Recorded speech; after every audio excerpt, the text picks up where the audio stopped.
దారుణంగా మారిన పాకిస్తాన్ పరిస్థితి ఒకవైపు దాడి మరోవైపు ప్రకృతి విపత్తులు. పాకిస్తాన్ లో మరోసారి భూమి కంపించింది. భారత కాలమానం ప్రకారం శనివారం తెల్లవారుజామున 1:44 4.0 తీవ్రతతో భూకంపం సంభవించినట్లు నేషనల్ సెంటర్ ఫర్ సైస్మాలజీ వెల్లడించింది. ఈ భూకంప కేంద్రం భూమికి 10 కిలోమీటర్ల లోతులో 29.67 డిగ్రీల ఉత్తర అక్షాంశం 66.10 డిగ్రీల తూర్పు రేఖాంశం వద్ద కేంద్రీకృతం అయినట్లు తెలిపింది.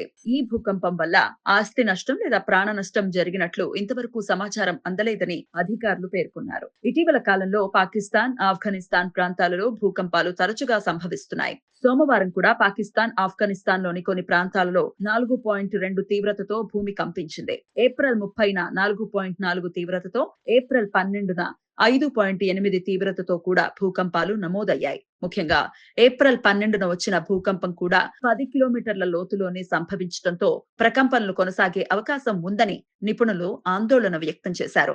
భారత్ యురేషియన్ టెక్టోనిక్ ప్లేట్ల సంగమ స్థానంలో ఉండటం వల్ల పాకిస్తాన్ ప్రపంచంలోనే భూకంపాల ముప్పు ఎక్కువగా ఉన్న ప్రాంతాలలో ఒకటిగా పరిగణిస్తున్నారు. బలూచిస్తాన్, ఖైబర్ పఖ్తూన్ఖ్వా, గిల్గిత్ బల్టిస్తాన్, పంజాబ్, పాక్ ఆక్రమిత కాశ్మీర్ వంటి ప్రావిన్సీలు క్రియాశీల ఫాల్ట్ లైన్లకు సమీపంలో ఉండటంతో భూకంప ముప్పు ఇక్కడ ఎక్కువ అని శాస్త్రవేత్తలు చెప్తున్నారు. దారుణంగా పాకిస్తాన్ లో పరిస్థితులు.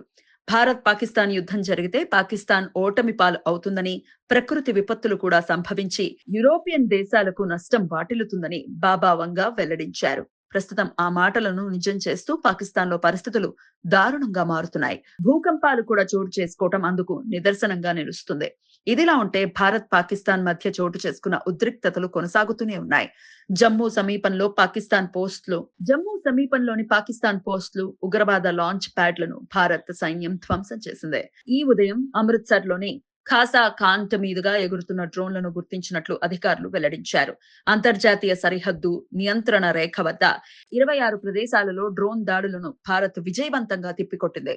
నిన్న రాత్రి పాకిస్తాన్ జమ్మూ సెక్టార్లోని బీఎస్ఎఫ్ పోస్టులపై పాక్ కాల్పులు జరిపిందని సరిహద్దు భద్రతా దళం తెలిపింది. ప్రస్తుతం ఇంకా ఇరు దేశాల మధ్య వార్ కొనసాగుతూనే ఉంది.